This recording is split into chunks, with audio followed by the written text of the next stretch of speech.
NEET 2025 is around the corner. 4 मई 2025 को hardly 60 days बाकी है। अब बहुत सारा स्ट्रेस है, बहुत सारी टेंशन है, एंजाइटी है कि ऐसा क्या करें कि हमारे एटलीस्ट बायोलॉजी में 360 आउट ऑफ 360 मार्क्स हमारी मुट्ठी में हो। अब आज के सेशन में गाइस हम यही बात करने वाले हैं कि अगर आप बहुत सारा कुछ पढ़ चुके हैं, सिलेबस कंप्लीट है, लेकिन फिर भी मार्क्स एक जगह पे आके रुक चुके हैं या अभी आपका बैकलॉग बाकी है, तो ऐसा क्या किया जाए कि अभी भी 60 डेज में हम पासा पलट सकें और ये नीट 2025 में बायोलॉजी के अंदर हमारे 360 आउट ऑफ 360 मार्क्स आ सकें, एक भी मार्क ना कटे। So hi, my name is Tina, and in today's session we are going to discuss about those little things, those small things which are going to make a huge difference in your NEET preparation. तो चलिए एक एक करके बात करते हैं कि वो कौन कौन सी चीजें हैं जिन पे हमें खास फोकस करना है ताकि हमारे मार्क्स 360 आउट ऑफ 360 आ सके इन बायोलॉजी। सो एक एक करके शुरू करते हैं। प्रॉब्लम का हल ढूंढने से पहले हम देख लेते हैं कि हमारी प्रेपरेशन में मेजर चैलेंजेस आते क्या क्या है।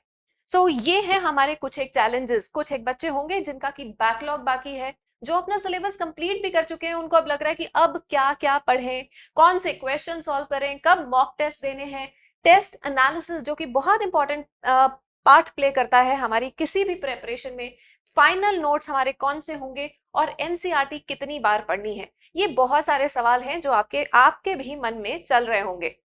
तो गाइस सबसे पहली बात, किसी भी आप टॉपर का कभी भी इंटरव्यू सुनो, कभी भी किसी अच्छे बच्चे की बात करें, तो वो हमेशा कहता है कि मैंने एग्जाम प्रिपरेशन के दौरान अपने फाइनल एग्जाम से पहले, उस एंड गेम वाले दिन से पहले एनसीईआरटी की कम से कम 10 से 15 बार रीडिंग की होगी। तो सबसे पहली बात तो ये आ जाती है कि अब हम एनसीईआरटी कितनी बार पढ़ें। सिर्फ 60 डेज बाकी हैं, तो आपने एनवी सर की वो वीडियो जरूर देख ली होगी कि इन 60 डेज में आपको अपना टाइम कैसे प्लान करना है। सो बार बार बात यही आ रही है कि हमें कम से कम अब दिन में 12 से 15 घंटे इफेक्टिव स्टडी करनी है। See again, effective word is important. ये नहीं कि किताब खोल के बैठे, है ना। इफेक्टिव स्टडी मतलब अब रिजल्ट आना उसमें से जरूरी है। तो उन 12 से 15 घंटे में से बायोलॉजी को आप 3 से 5 घंटे जरूर देंगे। ये डिफर कर सकता है depending upon the level of your preparation, पर कम से कम 3 घंटे and at max 5 hours are important for biology also every day. अब इन 3 से 5 घंटे के अंदर हमने क्या करना है। नंबर 1 चीज जो कि मैं कह रही हूं इज एनसीईआरटी रीडिंग। अभी भी इन लास्ट 2 महीनों में अगर आप इस स्ट्रैटेजी के साथ चलते हैं तो अभी भी आपके 4 से 5 बार रीडिंग हो जाएगी। सबसे पहली रीडिंग तो आपकी एनसीईआरटी की हमारे साथ क्लास में ही हो जाएगी, क्योंकि हमारे 1 शॉट वीडियोस स्टार्ट हो चुके हैं and by the end of March bio के सारे 1 शॉट वीडियोस कंप्लीट हो जाएंगे। आपका syllabus all the 32 chapters will be completed. तो पहली आपकी एनसीईआरटी रीडिंग तो क्लास में ही हो जानी है, where we are understanding each and every line, marking each and every line and discussing the previous year questions also along. तो make sure कि आप ये 1 शॉट वीडियो सारे देख रहे हैं। Please let me tell you one thing right here, ये एक मोटिवेशनल वीडियो बिल्कुल नहीं होने वाली। I don't believe in motivation, I believe in hard work, I believe in strategy, smart work. तो ये एक स्ट्रैटेजी वीडियो है कि इन लास्ट 60 डेज के अंदर आपकी क्या स्ट्रैटेजी रहे। See strategy is going to make or break the whole game. So number 1 चीज, आपकी एनसीईआरटी रीडिंग, पहली रीडिंग आप मेरे साथ क्लास में करेंगे 1 शॉट वीडियो के दौरान, ठीक है। तो 1 शॉट के बाद अब एक बार आपने देख लिया, जैसे ही लेक्चर खत्म होता है उसके बाद इमीडिएटली सेकेंड रीडिंग आपको फिर से कर लेनी है। ये सेकेंड रीडिंग आप कैसे करेंगे? ये सेकेंड रीडिंग आप करेंगे जब आप सेम वीडियो को 2x स्पीड पे चला के दोबारा से रिवाइंड कर लेंगे, या फिर अगर आपने क्लास में ही मेरे साथ साथ सारी चीजें मार्क कर ली हैं तो it would hardly take you let's say 30 to 45 minutes to go through it again। तो second reading right after the lecture होगी, right after your 1 short video आप देख लोगे, अपनी एनसीईआरटी की दोबारा से रीडिंग कर लोगे। बहुत ही फास्ट रीडिंग कर लेनी है आपने, ठीक है। It is hardly going to take you 30 to 45 minutes, not more than that, ठीक है। इसके बाद अब जो 3rd, 4th and 5th reading होने वाली है गाइस, ये होगी अब आपकी कुछ टाइम के बाद। वो कौन कौन सा टाइम होगा वो हम वीडियो के दौरान अब आगे देखेंगे। तो पहली आपकी हो गई 1 शॉट वीडियोस में, उसके बाद सेकंड राइट आफ्टर दैट मैं अगर वीडियो बंद करती हूँ उसके साथ ही आपको हार्डली 5 या 10 मिनट की वाटर ब्रेक लेनी है एंड अपनी एनसीईआरटी को दोबारा से पढ़ देना है and I am sure this is going to make a lot of difference. ठीक है, 2 रीडिंग्स आपकी एनसीईआरटी की यहीं पे हो जाती है। हमने 4 से 5 बार रीडिंग्स करनी है। अब अगर किसी बच्चे को लग रहा है कि ये तो मैम उन बच्चों के लिए बता रही हैं जिनका सिलेबस हो चुका है, नहीं, अगर आपका कोई बैकलॉग भी बाकी है, कुछ चैप्टर्स हैं जो रह गए हैं, लेट्स से प्लांट किंगडम रह गया, बहुत डिफिकल्ट लगता है, या 11th में पढ़ा था भूल गए हैं, तो it's almost like vanished from our memory, कोई बात नहीं। अगर आपके कुछ चैप्टर्स बैकलॉग में भी हैं, ऐसा नहीं है कि आपने कुछ नहीं पढ़ा, you are done with most of it, लेकिन अभी भी आपका कुछ बैकलॉग है, तो आपको क्या करना है, तो भी आपको डरना नहीं है। सबसे पहले ठीक है, हिम्मत नहीं हारनी है, आपने फिर वही करना है, आपने मेरे साथ 1 शॉर्ट वीडियोस में अपने वो चैप्टर्स कवर करते रहना है। डरना नहीं है बिल्कुल भी कि अच्छा ये चैप्टर तो मेरा हुआ नहीं, अभी वो चैप्टर रहता है, वो भी चैप्टर रहता है, कोई बात नहीं, we are going in a rhythm. जैसे जैसे वो चैप्टर आता जाएगा आपको साथ साथ करते जाना है। Is that clear? तो सेम आपको प्रोसेस फॉलो करनी है, even if you are doing that chapter after long time, it has vanished, और you are doing it for the first time. NCERT reading पहली बार और राइट आफ्टर दैट ये 2 readings आपको साथ साथ कर लेनी है। ये दोनों चीजें होने के बाद अब बात आती है जो कि मैं अक्सर आपको अपनी क्लासेस में भी कहती रहती हूँ, और मुझे बताइएगा कमेंट सेक्शन में कि जो जो आपने 1 शॉट कर लिए उसके आपने क्वेश्चंस प्रैक्टिस किए, क्योंकि questions are the most important thing. But which questions to solve? सबसे पहला और सबसे इंपॉर्टेंट एस्पेक्ट होता है कि आप PYQ सॉल्व कीजिए। दुनिया में कभी भी, लाइफ में कभी भी, किसी भी एग्जाम की प्रिपरेशन करते हैं, ऑलवेज स्टार्ट विद PYQs। इससे आपको एक इंसाइट मिलता है इनटू द पेपर, किस लेवल का पेपर आ रहा है, किस तरह के क्वेश्चंस आ रहे हैं, क्या एनसीईआरटी की हूबहू सेम लाइन वो क्वेश्चन में उठा के दे देते हैं। तो ये सारी चीजें आपको कहां से पता लगती हैं? PYQ से। तो सबसे पहले आप जैसे ही ये एनसीईआरटी की 2 रीडिंग्स कर लेते हैं, तीसरा स्टेप आपका क्या होगा कि आपको PYQs सॉल्व करने हैं, नंबर 1। ठीक है, और अब देखिए, अब जितने भी आप क्वेश्चन सॉल्व करेंगे वो सब आप टाइमर लगा के करेंगे। हमारा टाइम का क्या होना चाहिए कि 60 मिनट्स में आप 90 क्वेश्चन सॉल्व कर पाओ, इस स्पीड पे हमें पहुंचना है। तो टाइमर लगाएंगे, क्वेश्चन सॉल्व करेंगे, अगर क्वेश्चंस कम है तो उसी हिसाब से आप टाइम मैनेज करने वाले हैं, अपने आप को उतना ही टाइम दीजिए और उसमें आप PYQ सॉल्व कीजिए। नंबर 2, और कौन से क्वेश्चंस आपने सॉल्व करने हैं? आज तक आपने कुछ तो टेस्ट दिए होंगे, तो जो टेस्ट आप पहले दे चुके हैं आपने सेम टेस्ट को रिवाइज करना है, उसमें से अपनी गलतियां कोशिश करनी है कि वो रिपीट ना हो। जब ये दोनों तरह के आपने क्वेश्चंस कर लिए, इसके बाद इंपॉर्टेंट चीज आती है, देखिए अब जो रिवीजन आपकी हो रही है एनसीईआरटी की, that is through questions. Third type of reading NCERT की, दैट इज थ्रू क्वेश्चंस। फिर हमारी जो एनसीईआरटी, अब आपको पता है कि मोशन ने लॉन्च कर दी है एक ये नई बुक, ठीक है, जिसमें कि एनसीईआरटी के साथ साथ हर पेज के बेस पे एक हर पेज के ऊपर बेस्ड क्वेश्चंस बनाए गए हैं। अगर आपके पास ये बुक है, वेल एंड गुड, नहीं है तो भी कोई प्रॉब्लम नहीं है। ठीक है, ले सकते हो, बढ़िया, नहीं ले सकते तब भी गाइस, इंपॉर्टेंट ये है कि आप हर पेज को जब आप पढ़ते हैं तो आप खुद सोचिए कि उसमें से कौन से क्वेश्चंस बन सकते हैं। आई एक्चुअली बिलीव कि जिस दिन आप एग्जामिनर की तरह सोचना शुरू कर देंगे, उस दिन आप बिल्कुल सही रास्ते पे चल रहे हैं and you are very near to your goal. जिस दिन आप एग्जामिनर की तरह सोच के हर लाइन में से क्वेश्चन बनाना शुरू कर देंगे, उस दिन आपका पेपर क्लियर होने की गारंटी दी जा सकती है। Is that clear? So PYQs करने हैं, प्रीवियस जो आपने टेस्ट दे दिए वो आपने रीसॉल्व करने हैं, और एनसीईआरटी जब आप पढ़ रहे हैं, तीसरी बार जब आप रिवाइज करेंगे तो हर लाइन में से आपने सोचना है कि इसमें से अगर मैं एग्जामिनर होता तो मैं किस किस तरह के क्वेश्चंस बनाता।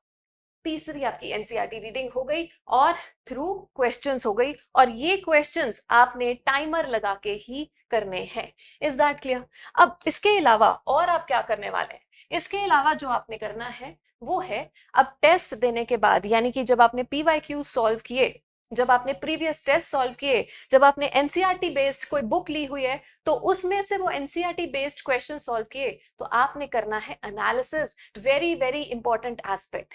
पहला एस्पेक्ट है एनसीईआरटी सॉल्व, करना, दूसरा एस्पेक्ट है क्वेश्चन, सही क्वेश्चन सॉल्व करना, और तीसरा एस्पेक्ट है गाइस कि आप उस टेस्ट का एनालिसिस कीजिए। Very very very very very important aspect. अगर आप अपने टेस्ट को सिर्फ चेक कर लेते हैं कि हाँ ये ठीक हो गया, ये गलत हो गया, it is not going to make any difference. जब तक कि आप वो एक एक क्वेश्चन का एनालिसिस नहीं करते, जब तक आप ये नहीं देखते कि हाँ मेरा ये क्वेश्चन अगर गलत हुआ तो क्यों हुआ, या वो रटाफिकेशन बेस्ड था, क्या वो कॉन्सेप्चुअल था, अगर कंसेप्चुअल था तो go back and listen to the one shot video again. अगर आपको तब भी समझ में नहीं आ रहा, please leave it in the comment कि हाँ भाई ये वाला हमारा जो टॉपिक है इसको आप दोबारा से एक्सप्लेन कर दीजिए। वैसे तो आई एम श्योर कि अगर आप उसको 2 बार और सुन लेंगे तो आपको कॉन्सेप्ट क्लियर हो जाएगा, गुंजाइश ही नहीं है कि वो समझ में ना आए। लेकिन अगर कुछ ऐसा है, you can always leave us in the comments and we will get back to you in the form of another short video. ठीक है, चलिए। सो टेस्ट एनालिसिस जब आप करेंगे तो आपको इन चीजों का एनालिसिस करना है कि आप किस तरह की आपकी मिस्टेक्स हुई हैं। क्या वो कॉन्सेप्ट बेस्ड था, क्या उसमें रटाफिकेशन इन्वॉल्व थी और आपने उस चीज को अच्छी तरह से रटा नहीं है अभी। अगर ऐसी बात है तो आप कुछ मेमोरी ट्रिक्स बनाइए, आप निमोनिक्स बनाइए। ठीक है, आप कुछ ट्रिक्स जरूर बना लीजिए ताकि आपको एग्जाम में कम से कम टाइम लगे उस क्वेश्चन को सॉल्व करने में। तो इन चीजों को आपको एनालाइज करना है। अब कई लोगों की मिस्टेक्स होती हैं कैलकुलेटिव। कई क्या करते हैं कि ए मार्क करना था, बी मार्क कर दिया, 1 के बजाय 2 सॉल्व कर दिया। सो आप अपनी अपनी मिस्टेक्स को समझिए कि आपकी मिस्टेक किस टाइप की हो रही है। हर किसी का अपना पैटर्न है। तो जब आप बार बार बहुत सारे क्वेश्चन सॉल्व करेंगे तो आपके सामने वो पैटर्न जरूर आने वाला है। Please note down that pattern. And जब हम अपने उस पैटर्न को समझते हैं ना, एंड वी रिमाइंड आवरसेल्फ कि हाँ मैं ये गलत करता हूँ, मैं ये गलत करता हूँ, तो every time before sitting for another test, sitting for another set of questions, when you remind yourself, तो आपके दिमाग में वो चीज रहती है, आप ज्यादा अलर्ट रहते हो। तो इसलिए एनालिसिस करना जरूरी है। उसके बाद आइडेंटिफाई कीजिए कि आपके वीक टॉपिक्स कौन कौन से हैं, या कौन सा टॉपिक अभी आपका बैकलॉग में चल रहा है जो आपको बहुत कम आता है या बिल्कुल ही आपने कभी नहीं किया या आप भूल चुके हैं। तो उन टॉपिक्स को आइडेंटिफाई कीजिए, आपके वन शॉट वीडियोस में देखिए। अगर अभी नहीं हुआ है तो आगे हो जाएगा। तो वेट, मतलब फिक्र नहीं करनी है, बस वेट करनी है, और जैसे जैसे वो टॉपिक होता जाएगा उसको हमारे साथ करते जाना है। एंड अगेन जैसे वो टॉपिक हुआ उसकी second reading right after the one shot, PYQs after that, previous test जो हो चुके हैं आपने नहीं दिए तो उसको अब दीजिए, एनसीईआरटी में से क्वेश्चन खुद बनाइए। ये सब चीजें आपने करनी है। दूसरी बात, एनालिसिस जब आप कर रहे हैं तो जो जो क्वेश्चन आपका गलत हुआ, बेशक वो मेमोरी बेस्ड था या कंसेप्चुअल था, उन पॉइंट्स को आप एक सेपरेट नोटबुक में जरूर लिखेंगे। This is going to be very crucial in your preparation, because I am sure कि लास्ट दिन हम अपनी बुक्स तो रिवाइज नहीं कर पाएंगे। तो हमने क्या पढ़ना है, तो हमने एक अपनी मिस्टेक्स की नोटबुक जरूर लगा लेनी है। इसके अंदर आपने वो सारे पॉइंटर्स लिखने हैं, इसके अंदर आपने निमोनिक्स लिख लेने हैं उन चीजों के जो आप बार बार भूलते हैं। Is that clear?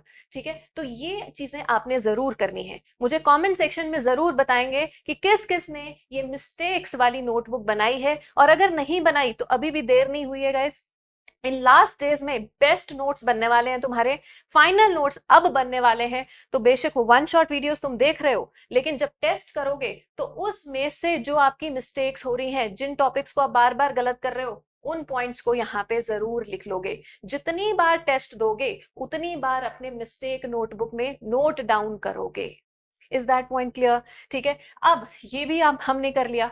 तो अब पूरा हफ्ता पढ़ने के बाद एक दिन आपने जरूर ऐसा स्पेयर आउट करना है जिस दिन आपने पूरे हफ्ते में जो सारा कुछ किया उसके ऊपर बेस्ड आप 30 क्वेश्चंस फ्रॉम ईच चैप्टर जरूर कर लें। जैसे मान लीजिए हमने पूरे हफ्ते में 4 से 6 चैप्टर्स कंप्लीट कर दिए, ठीक है, या 5-6 चैप्टर्स कंप्लीट कर दिए, तो 5-6 चैप्टर्स में से हम रोज क्वेश्चन तो सॉल्व कर ही रहे हैं उनके ऊपर बेस्ड, लेकिन एक दिन रखना है कि उन 5-6 चैप्टर्स में से मैं 30 क्वेश्चंस जरूर सॉल्व कर लूं, और फिर उन में से भी जो मिस्टेक्स निकली उनको भी फिर कहाँ हम डालने वाले हैं, उन मिस्टेक्स को भी हम फिर से कहाँ डालने वाले हैं, अपनी मिस्टेक नोटबुक के अंदर लिखने वाले हैं। So please remember, analysis is going to play a very very important role.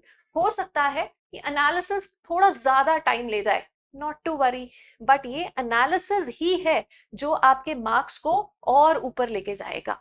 अगर आप एक मार्क्स पे अपने आप को फिक्सेटेड फील कर रहे हैं कि भाई मेरे मार्क्स बढ़ ही नहीं रहे, तो वो कैसे बढ़ेंगे? जब आप टेस्ट को एनालिसिस करेंगे। अक्सर क्या होता है, हम सिर्फ अपने मार्क्स, अपने जब टेस्ट को चेक करते हैं तो सिर्फ टिक क्रॉस क्रॉस बस ये करके छोड़ देते हैं कि हाँ गलत हो गए, इतने मार्क्स बने, इतना रैंक आया, दैट्स इट। एनालिसिस तो किया ही नहीं। बहुत सारे आपके जो क्वेश्चंस हैं वो रिपीट होंगे, ये आपने बहुत बार देखा है, पीवाईक्यूज रिपीट होते हैं।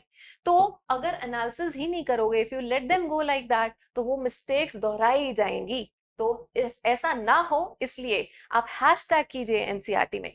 दूसरी बात, जब आप टेस्ट एनालिसिस करके अपनी मिस्टेक्स की बुक, नोटबुक के अंदर वो चीजें मेंशन कर रहे हैं, तो आप फिर से एनसीईआरटी उठाएंगे।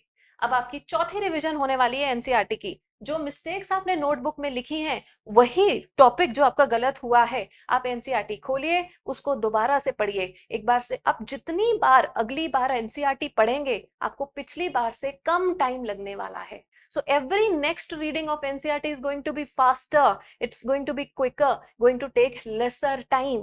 तो आपकी चौथी NCERT रीडिंग मिस्टेक्स का एनालिसिस करते हुए होने वाली है। हाँ जी, do let me know in the comment section कि आप ये सारे स्टेप्स फॉलो कर रहे हैं, कौन कौन कर रहा है और कौन कौन नहीं कर रहा था, कौन कौन इसमें से किस चीज पे मिस आउट कर रहा था, किसका क्या चैलेंज रह रहा है, please let me know in the comment section. और वीकली टेस्ट के बाद गाइस, अब लास्ट का जो एक महीना होगा, जिनका सिलेबस पूरी तरह से हो चुका है, जिनको लगता है कि हाँ हमारी प्रिपरेशन काफी अच्छी है, हम अभी से मॉक टेस्ट स्टार्ट कर सकते हैं, तो गाइस मोशन का भी टेस्ट सीरीज स्टार्ट हो चुकी है। ब्रह्मास्त्र नाम की जो टेस्ट सीरीज है वो स्टार्टेड है। एंड अदरवाइज जो अगर और भी आपने कोई मॉक टेस्ट सीरीज ज्वाइन की हुई है, तो आप उन टेस्ट का भी सेम पैटर्न में एनालिसिस करेंगे। जिनको लगता है कि अभी मेरा कुछ सिलेबस बाकी है, मैं अभी उन वन शॉट वीडियोस पे फोकस करना चाहता हूं, तो प्लीज गो हेड। लेकिन 1 अप्रैल ऑनवर्ड्स हर किसी का ये मॉक टेस्ट स्टार्ट हो जाना चाहिए। लास्ट 30 डेज गाइस आप अपने आप को जरूर देंगे, जिसमें कि आप मॉक टेस्ट के थ्रू अपने पूरे सिलेबस की रिवीजन करने वाले हैं। और इसमें अब होगी आपकी final revision, final NCERT reading. Again इसमें से भी जो गलतियां होती हैं, वो गलतियां कहाँ जाने वाली हैं? वो गलतियां जाने वाली हैं आपकी मिस्टेक नोटबुक के अंदर। और ये जो मिस्टेक नोटबुक है, ये बनने वाली है आपकी best friend for the last day, जो कि आप रिवाइज करके जाओगे एक दिन बिफोर द एग्जाम। तो अगर आप इन सारे पॉइंटर्स को फॉलो करते हैं, एनसीईआरटी की अभी भी 4 से 5 बार रीडिंग कर लेते हैं, इन सारे स्टेप्स को फॉलो कर लेते हैं, एनालिसिस कर लेते हैं और अपनी ये बहुत इंपॉर्टेंट मिस्टेक नोटबुक बना लेते हैं, तो ऐसी कोई वजह ही नहीं है कि आपके मार्क्स 360 आउट ऑफ 360 ना आए, क्योंकि क्वेश्चंस रिपीट होंगे। अगर आप एनसीईआरटी के हर पेज के ऊपर जो एक एक लाइन है उसमें से खुद क्वेश्चन बना लेते हैं, खुद नहीं बनाना चाहते तो जो बुक है आपके पास उसमें से क्वेश्चन सॉल्व कर लेते हैं, तो ऐसी गुंजाइश ही नहीं है कि आपका एक भी मार्क कट जाए। सो इन सारी चीजों को फॉलो करके हम बन सकते हैं सिकंदर, और बायोलॉजी में आएंगे हमारे 360 मार्क्स, ये हमारी गारंटी है।